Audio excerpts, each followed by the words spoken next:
who were safely brought to surface last night. They are being reunited with their families this morning.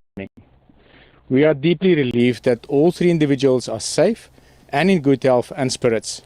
They had consistent access to food, water and ventilation whilst they remained in place and refuge chamber underground over the last 2 days. This was a carefully planned and meticulously executed plan, as I shared with you yesterday as well. At 8:30 p.m. last night, following the around-the-clock efforts, our specialized line cleared the fallen debris from the access tunnel. With the area stabilized, the emergency response team advanced across the impacted zone using equipment with an engineered falling object protective system. Upon reaching the refuge chamber, the team found Kevin, Darian and Jesse in stable condition. Together with the emergency response team, they returned to surface using the same protected equipment. Their arrival to surface at approximately 10:40 was a moment of relief and resolve for everyone involved. They are immediately supported by medical and wellness teams as we pre-planned. What the response has shown is that safety protocols work. Incredible that Kevin, Darren and Jesse did exactly what they were trained to do, and because of that they stayed safe for more than 60 hours until we could bring them to surface and home.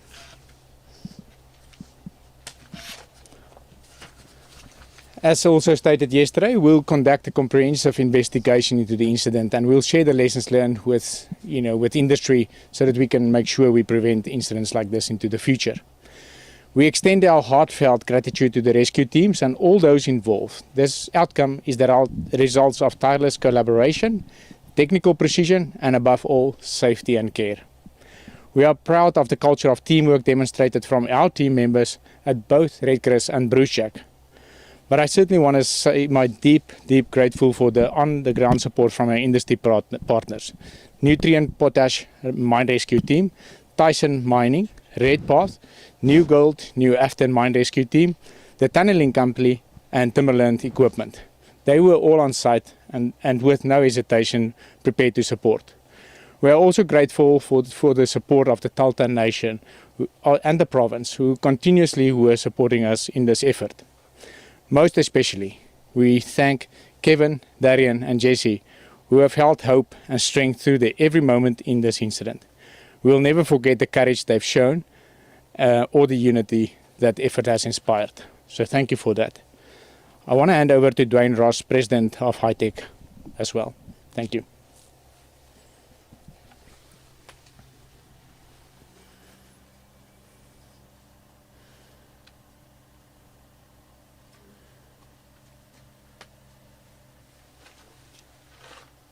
Hi, Dwayne. Do you want to unmute your microphone and deliver some remarks on behalf of Hi-Tech? Yeah, okay. Thank you very much.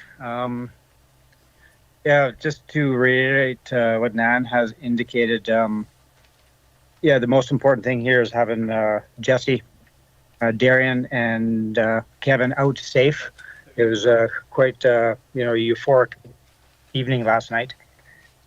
But truly, from Hi-Tech Drilling, just want to thank absolutely everybody involved. The on-site groups of people working together was tremendous. Just the amount of positivity, focus. Everyone was concise. Communication was great. Everyone truly worked together in this effort with the same goal. And I think we're all very thankful that it's a great positive outcome. Truly, I can't really say too much more than what Nan has indicated, but just really want to thank the people on site. And I know that there was a tremendous amount of support off-site that led to the success of this whole endeavor. So really, it's a positive experience at the end. And everyone should be very thankful and appreciative of everybody's efforts from everybody. So from Hi-Tech, thank you to everybody, and very happy to join the family here back in Smithers shortly. Just share our appreciation for everybody. Thank you. We'll now open it up. What was the first thing that the workers said when you made contact? Well, they said they actually had a good sleep and they could catch up on sleep. So that's what they said in the bay. But that what was just absolutely fantastic, and I want to re-emphasize, these three stayed with the protocols as I stated yesterday. They stayed exactly where they were supposed to. They parked the vehicle that they were in exactly the same place that they should have. So just following those rules just showed what the end result was. Good spirits, healthy, walk on their own to the vehicle and was just happy to get out. So fantastic. What does that tell you about their mental health and state of mind then? If they were actually able to sleep, then they must have been feeling okay? They definitely felt okay, but certainly that's something we want to look after them. Immediately as we exited them, we got them into our vehicles, into our ambulances, not because of anything but precaution. Make sure that we had them have a good sleep, meeting with counsellors, etc. So their mental health is certainly at most importance for us. But most important, they're going to be reunited with their families this morning. Can you describe the number of people on the crew that went through that tunnel to reach them? What did that look like? So ultimately, and again, I just want to maybe step one step back. This was a design and a planned operation that we went through several hours during the day. So ultimately, we wanted to make sure that the area is safe where they're going to travel through, and that's why it took a little bit more time. Before we actually went through, we wanted to make sure that the area stayed up as we anticipated. So we actually took them through in a vehicle that's called a loader, which is protected with FOPs, fall-on protection, and one by one we drove them, one person through and the second person through, and that was the people that went out to them 700 meters further, and then we drove them back to a safe place, and again in that fall-on protection equipped vehicle, one by one we brought them back. Has this mine experienced similar structural issues before? How common or rare is this kind of fall of ground? So, Sorry to interrupt. Can you just repeat the question that you just heard for the Zoom audience? should I let me just maybe, sorry for that. So I'm just going to repeat the question. There was a question, and is the sound better? Okay. There was a question around how did this process actually work. Just again, this was a planned process through several hours. What we wanted to make sure before we actually sent our rescue teams in was after we've cleaned up, inspect the area again with a drone, make sure geologically and geotechnically the area was stable. We then, one person at a time, drove them through in a specialized vehicle, a loader, which got fall-on protection, FOPs. Two persons went through, they walked up to the refuge bay, met the team, put them into a light vehicle, a typical truck or pickup, drove them to proximity, and then got them one by one back into this vehicle that's got protection, and drove one by one through that area. That area was 20 meters long, so that was a matter of seconds, and they were through. So you got that? Thank you. Sorry, just your question on geotechnical stability. As part of any underground or surface mine, that is something that is certainly being assessed all the time, any operation. That is the thing that we work, to establish. So this mine hasn't got a history of geotechnical instability. As I said yesterday, this is very localized in that area. Saying that, Newmont, we will do an extensive inspection and investigation into this incident, and ultimately we will share the results of this incident so that we can learn from that. But it's not a common thing, and it's not a common thing for this operation.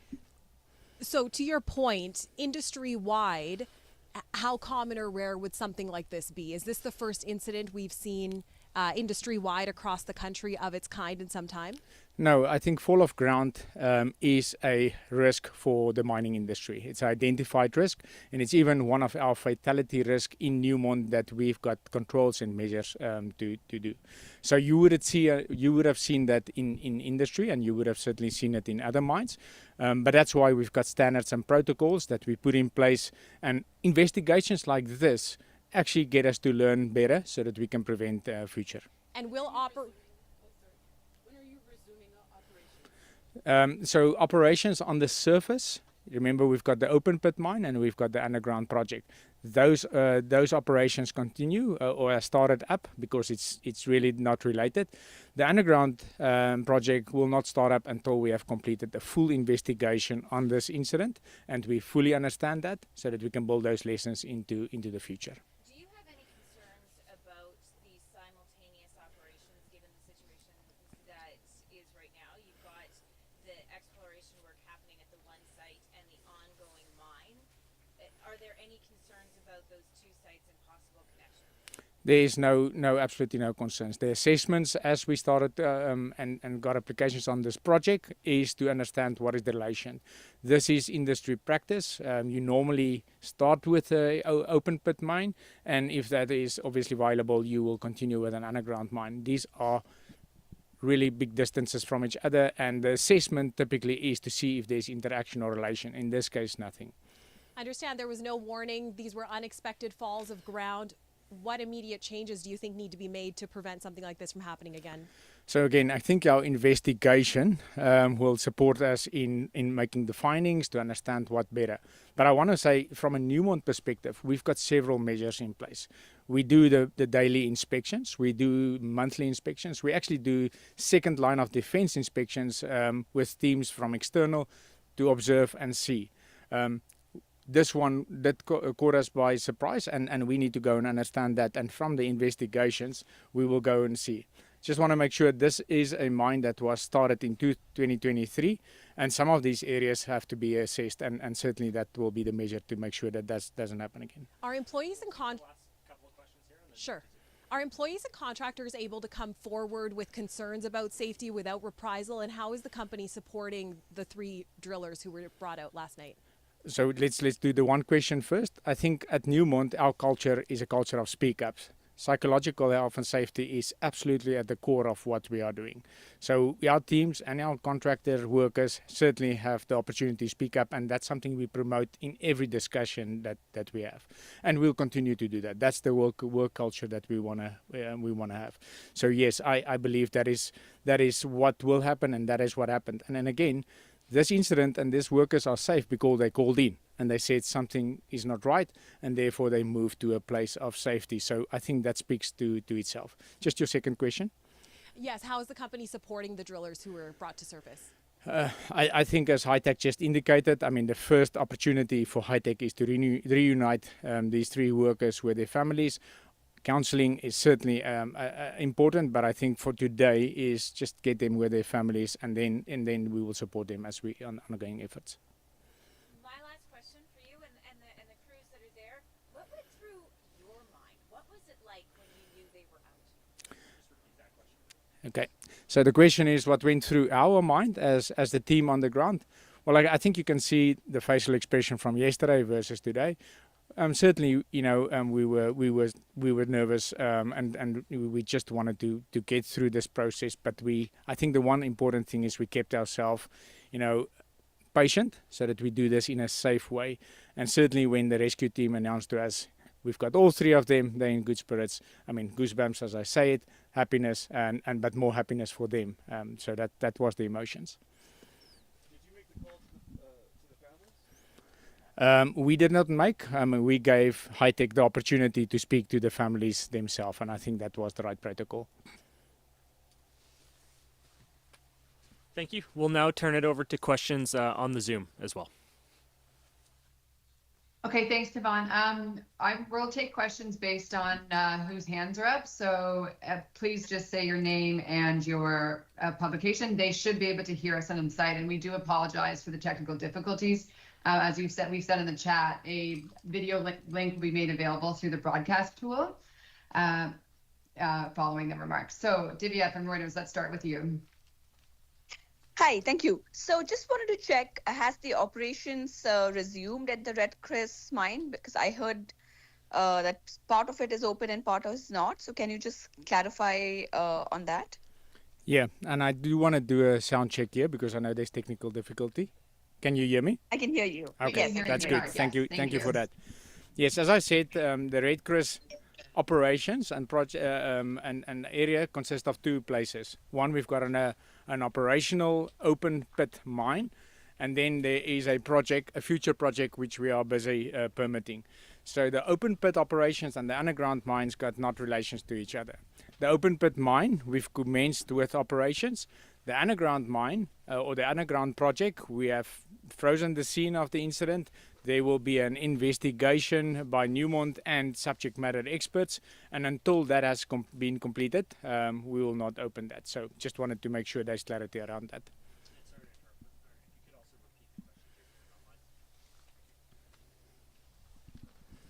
Shane Mercer, let's go to you. Yeah, hi there. Shane Mercer with Canadian Occupational Safety. Bernard, our audience at Canadian Occupational Safety are made up of people just like you, health and safety leaders, many of them in heavy industry like mining. What message can... Shane, you went on mute. Hi there, can you hear me again? We can hear you now. Excellent. So Bernard,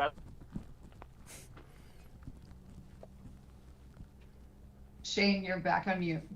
yeah, I'm not sure what's going on here. It just keeps muting. But so Bernard, our audience, technical difficulties. Bernard, do you have a message for health and safety leaders about this incident? Yeah, absolutely. And the remark or the question is, do we have any message from a health and safety perspective? Firstly, again, our first sort of just joy is that these people are safe. But if I sort of step back onto this, I think all credit... Nan, you're on mute now. Yeah, I can't hear what he's saying. Bernard has to re-answer that question. And yes, thank you. Okay, can you hear me now? We can hear you now, so will you please re-answer that question? Yeah, and I think you just need to, it's probably automatically going to mute, so just keep eye on that. I would say just the joy first that they are safe, but I think we need to give the credit to these three. And the message to every person that's working, and especially in the mining industry, is stay with the protocols. These guys have actually stayed for 60 hours in an underground refuge bay, as they were trained, as per the protocols. Therefore, we could actually reach them. They were in good spirits, they were well fed, and they had water, and therefore they walked out. So my message is the protocols and the design that we have in industry, those are there to keep people safe. And we have the discipline, as these three showed. I think the result will be positive. So I think that would be my message. Thank you for that. Thank you. Brianna, let's go to you. Hi, I think it's me. It's Brenna with the Canadian Press. So I'm just wondering if you could describe a little bit more about this falling object protection system vehicle. What exactly does that look like? How big is it? And I have the same question about the remote controlled scoop. What does that look like?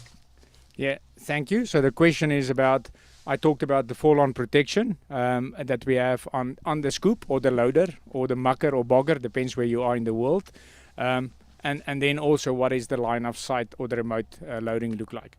So firstly, we actually transported the people with that scoop because by design, structurally, the cap where people sit in is designed to take a certain amount of impact. And that is the design that we called fall-on protection or FOPS. So that is the scoop, and structurally designed is to cater to protect people.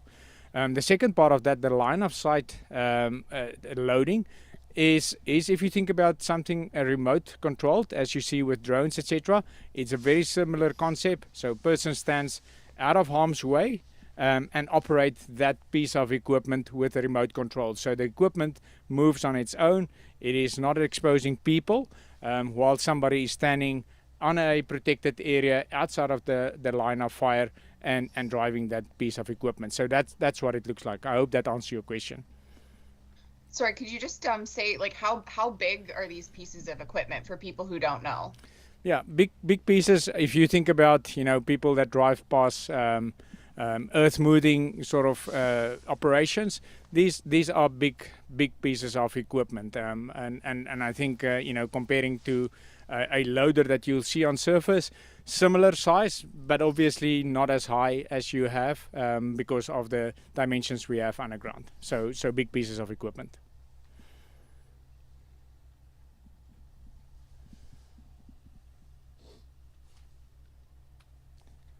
Okay, thank you. Catherine, we'll go over to you next. Hi, Catherine Helmore with the Globe and Mail. I have a question. You said that the accessway was opened in 2023. Is that date correct? And how many other accessways exist as part of this underground project currently? And have there been any fall of ground incidents in any of the other tunnels we're talking about? Yep. As you would probably recall, Newmont acquired this operation as part of the acquisition of Newcrest. The previous owners, Newcrest, started the project, and that's the date that I've referred to, and that is a decline to access the underground resource of this project. So that is the first part. We are busy with that, sort of getting the permitting for the project. So a lot of the work that we are now doing is the pre-work. Ultimately, there will be a second access as well into the underground workings. In terms of your question, have we seen other areas with fall of ground? Not to the extent that we have seen now. And on a daily basis, we assess the areas through our inspections. On monthly basis, we assess the areas of our inspections, and we act accordingly when we see, geotechnical situations. We get experts in, and we re-support that. But certainly, not to this extent. Thank you. Just to follow up though on that, so just confirming that you have seen fall of ground events in this accessway before? No, I just want to clear, and the question is, have we seen fall of grounds in this accessway before? No, we have not seen fall of ground in this accessway before. The comment that I make is, in a continuous basis, as we progress, as we work in our mines, we address localized geotechnical issues by resupporting them or by inspecting them, but we haven't seen in this accessway to the extent that I just referred to.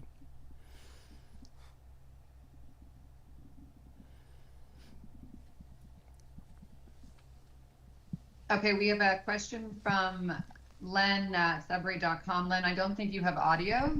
If you do, jump in. If not, I will ask your question. Okay. Was the drill crew doing exploration drilling in an older part of the mine? Had ground control, bolt, or screening being done in that area where there was a fall of ground? Yes, thank you. And I'm not going to repeat that question, but I think just the question. Well, let me do that. The question is, were they doing drilling in an older part of the mine? I mean, this is a project, and it's certainly, as I said, it's sort of started in 2023.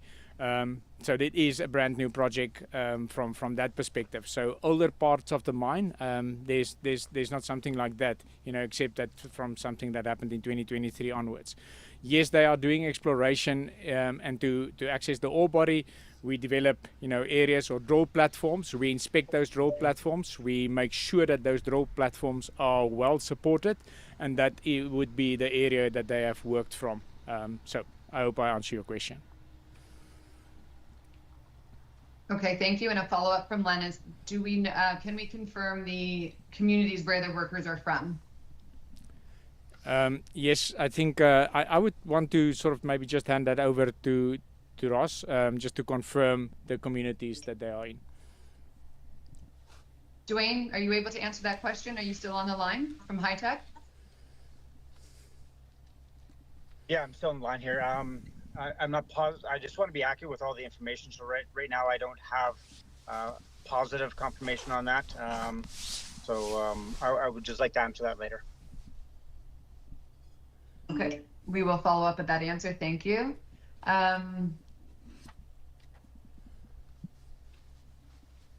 Is there any other questions? I see a couple of follow-up questions from two individuals. Any other questions before we go back to follow-ups? And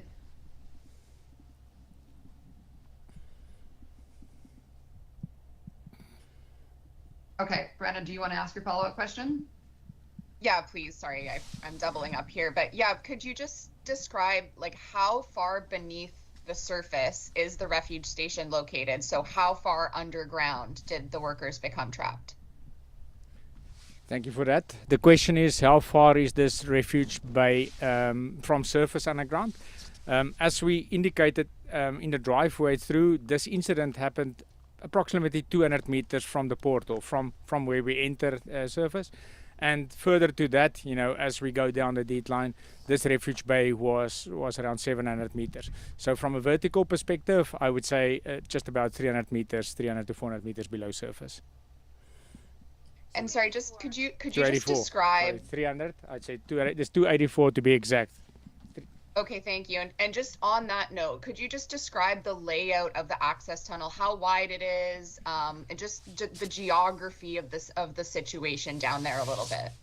Yeah, typically, these tunnels are developed in roundabout, and it depends on the development or the design, in a 5 by 5 to 5.5 by 5.5 dimensions, so that we sort of have the size of the equipment that can go through, and obviously the ventilation as well as that. So that's sort of the layout of that. Also, typically we develop these access ramps at about 10%, so that's the inclination of what we design it at. Well supported with structure, infrastructure, steel bolts, wire mesh, and also shotcrete to help support the area. So that gives you an indication. Sorry, I just have like a related follow-up, so I'm going to jump in. In terms of the fall of ground, were they trapped behind both falls of ground? Was it in between the falls of ground? Just how did that work? So that fall of ground was localized, and it was exactly the same area. So the first fall of ground is the area where we had the massive fall of ground. So the first area we saw a little bit of fall of ground that triggered the response of the team to go back to the underground refuge bay, to stay put, and that's where we had communications. We then saw a further sort of fall of ground at exactly the same area, which is just 200 meters, from surface. The refuge bay was 700 meters from there, the first refuge bay that they went into. So same area, so first incident, second incident at the same place, and the refuge bay 700 meters from there. Great, thank you. We'll go over to Zoe Yonker for your question, please. Yeah, thank you. Just to make sure I'm really clear, have there been any other fall of ground incidents in any of the tunnels or any of the areas underground so far? Yep. And again, the question is, have there been fall of ground incidents in other tunnels in the mine? Again, not to the extent that we saw today. On a localized perspective, when we inspect an area, we'll make sure before we enter the area, we make it safe. And you will then support that area accordingly to make sure that by design you don't see that. So the answer is no, not to the extent that we have seen in this incident, and specifically in this localized area. Bernard, we have a follow-up question on that. Would this fall of ground be classified as unexpected seismic event or rock burst? So the question is this a seismic event or a rock burst? No, it won't be qualified as a seismic event. We haven't seen any seismicity in this mine and in this area. This is again a localized, and we'll do the investigation to understand that much better. But I think we leave it at the investigation and understand that. But there's certainly no seismicity involved with that.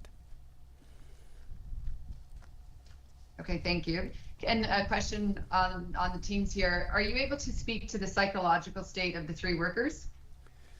Yeah, so as we met them last night, as I said, the first comment was, yes, we got a chance to pick up some of our sleep. Just from that comment, they were in healthy spirits. But I think you don't want to just take that, for granted. I think today is more important for them to spend time with their families, and we will certainly, have the available counselling and anything that they need from us as operation. But certainly, last night their spirits were really high, and they were healthy. So I think from that perspective, we felt good. But this is a major incident. People were 60 hours underground, and we need to treat that with the necessary sort of respect. Thank you, Bernard. We're going to do one last question from Catherine Hillmore at the Globe, and then we'll close this off for now.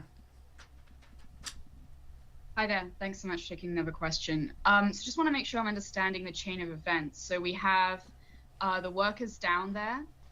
they sense that something has gone wrong when the first fall of ground events happen. They radio in and say they're going to the refuge station. If they were many hundreds of meters away from that fall of ground event when it first happened, how did they know that it was going on? Or how close were they when that happened? Thank you for that. The question is really about the sequence of events, and I think you described it right, but I will repeat that. Yes, there was a small fall of ground that was observed. They were quite a distance from there. I think, when it happened, this was radioed up. They was made aware. Then the communication was, let's investigate. Let's first understand that. Please go to the refuge bay that I referred to many times now, and go and wait until we know better. So they were never sort of in close proximity, but you can see it, if you just the size and the dimensions of the tunnel that I described earlier on. That is something when you drive close by, you will see that something lies on the ground. There's debris, or there's muck, or there's rocks on the ground, so they would have seen that, and that's the way that they have identified that. Oh, okay. Great, So thank they you. drove past and saw that there was, that stuff had fallen on the ground, and then they called it in. That's how it worked? Yes, that's how it worked. The first initial smaller fall of ground that was observed, it was called in, and sort of protocol was followed to go and wait in your area of safety. And then in a time thereafter, as described earlier, a bigger fall of ground happened. That was the sequence of events. These three people stayed in the refuge bay for the extended time, as we have described before, and that's the reason why they are safe today, and we could have safely rescued them. Okay, thank you everybody for these questions. We're wrapping up now. We will circulate the formal remarks and how you can access video footage of on site, because we know that there was technical problems on this link. Over to you, Kayvon. Yeah, thank you everybody for joining today in what is certainly a day of relief, joy, and collegiality at the Red Chris Mine. Thank you for your interest in this story. It was an important one. And with that, we'll now close and wrap today's event. Thank you. Yes, please. Yeah, if you could, that'd be great. Bernard, just go to the one-on-one. Might as well take him up on it. Yeah. So what I'm thinking is, I'll just record it as a quick PC1 thing. They might not use it, but I can just do a quick on cam saying the 3 drillers have been brought to surface. They've been rescued. A relieving end to the tent search. Okay, give me a sec here. We gotta get him first though. I think we should go live instead of record, No, we're gonna pre-record a one-on-one interview with him. They can do Daria at 8:30. We don't have to.